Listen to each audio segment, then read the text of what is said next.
Hello everyone, and welcome back to our channel, your go-to source for deep political insight, real analysis, and the untold stories shaping South Africa today.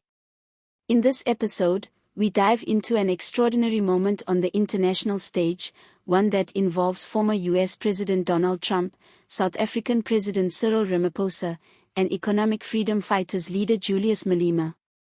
It's a story about national sovereignty, freedom of speech, the limits of foreign influence, and the never-ending tension between global expectations and local realities.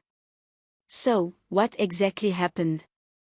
According to multiple reports, including one shared on social media by IOL, former US President Donald Trump recently confronted President Cyril Ramaphosa with footage of EFF leader Julius Malema chanting the controversial slogan, "Kill the Boer."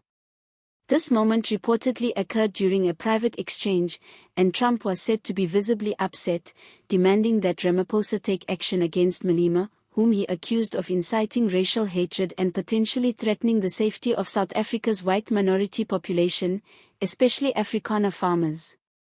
Trump's alleged confrontation is not random, it follows years of international scrutiny, especially from Western conservatives, over South Africa's racial discourse. Trump himself, during his presidency, made headlines when he tweeted about alleged farm murders in South Africa, claiming that white farmers were being killed in large numbers. That narrative, often pushed by right-wing media and lobby groups, has remained a political hot potato for South African leaders, who constantly have to balance global perception with domestic realities. Now, in the face of Trump's demands, Ramaphosa stood firm. South Africa will not be instructed by any foreign leader on whom it should arrest, he said, in what has been widely praised as a powerful reaffirmation of South Africa's sovereignty. Ramaphosa made it clear that the country's institutions, including the judiciary, are independent, and decisions about matters like hate speech, incitement, and political expression must be left to the courts, not influenced by any foreign government. "We are a constitutional democracy guided by the rule of law and the will of our people," Ramaphosa emphasized, not by external pressure. This response has ignited a wave of domestic and international reactions.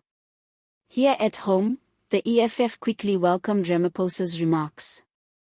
Party spokesperson Sinawo Tambo declared that this is a victory for sovereignty, adding that no president of South Africa should ever be told by a former colonizer or any international actor how to govern or whom to prosecute. Even those who usually criticize Ramaphosa found themselves applauding his stance. For many, it was a rare moment of clarity and national unity, a reminder that despite our many internal disagreements, South Africans remain fiercely protective of our democratic institutions. But make no mistake, the controversy around Julius Malema's chant is not new, and it's far from simple. "Kill the Boer" is a line from the struggle-era song Double Ibunu, which was sung during apartheid resistance movements. For many, especially within the ANC and EFF, it's seen as a historical anthem symbolizing resistance against an oppressive system.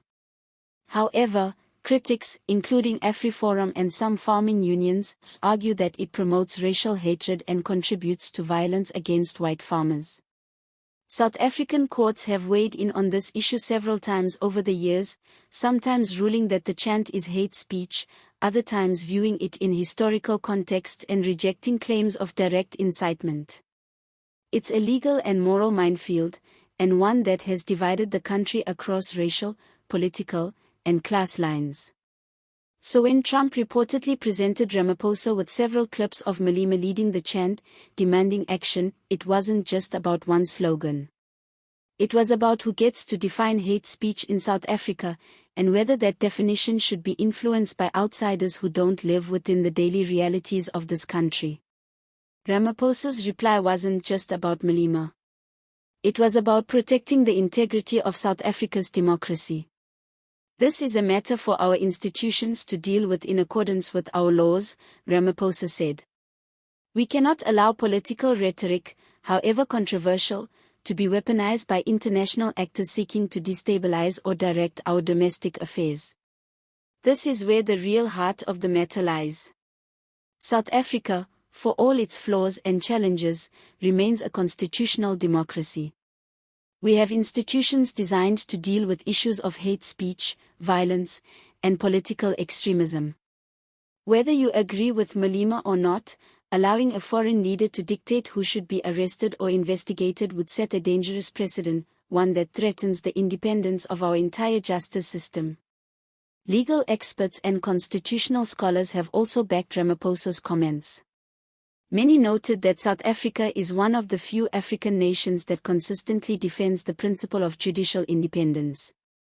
In a world where many democracies are backsliding, and where courts are often captured or manipulated by political elites, South Africa's insistence on the rule of law stands out. But let's not be naive. This story is also about politics, both local and global. On one hand, Trump's actions can be seen as a continuation of his efforts to portray himself as a defender of Western civilization and a protector of white identity politics. On the other hand, Ramaphosa's firm stance may play well to voters who want to see their president act with strength on the world stage, especially in an election year. It's also worth noting that the EFF itself is using this moment to rally support, especially among young, Black South Africans who feel that their leaders too often pander to the West. Malema may be controversial, but his political strategy thrives on moments like this, moments where the global North appears to challenge the dignity and autonomy of African leadership. So, what's the takeaway here? This story is not just about a chant or a political argument between two presidents. It's about what kind of country South Africa wants to be, a country guided by its own laws, its own constitution, and its own people, or one that bends under the weight of international pressure whenever it's convenient for foreign powers. We can have the internal debates about the ethics of struggle songs, about the line between free speech and hate speech, and about political accountability. But those debates must be had here, in our own courts, our own parliament, and among our own people, not dictated by foreign billionaires, ex-presidents, or foreign lobby groups. Ramaphosa's defiance, for once, didn't come across as weakness or appeasement. It came across as leadership. And at a time when trust in South Africa's institutions is under constant strain, from Eskom to corruption to service delivery failures, this was a reminder that the foundation of our democracy still holds. Let's hope it stays that way. If you found this video insightful, don't forget to like, subscribe, and leave a comment down below. What do you think? Should South Africa have laws that restrict controversial political chants? Or do you believe this is a matter of free expression? And how should we handle pressure from global powers like the US? We'd love to hear your thoughts in the comments. Thank you for watching, and as always, see you next time.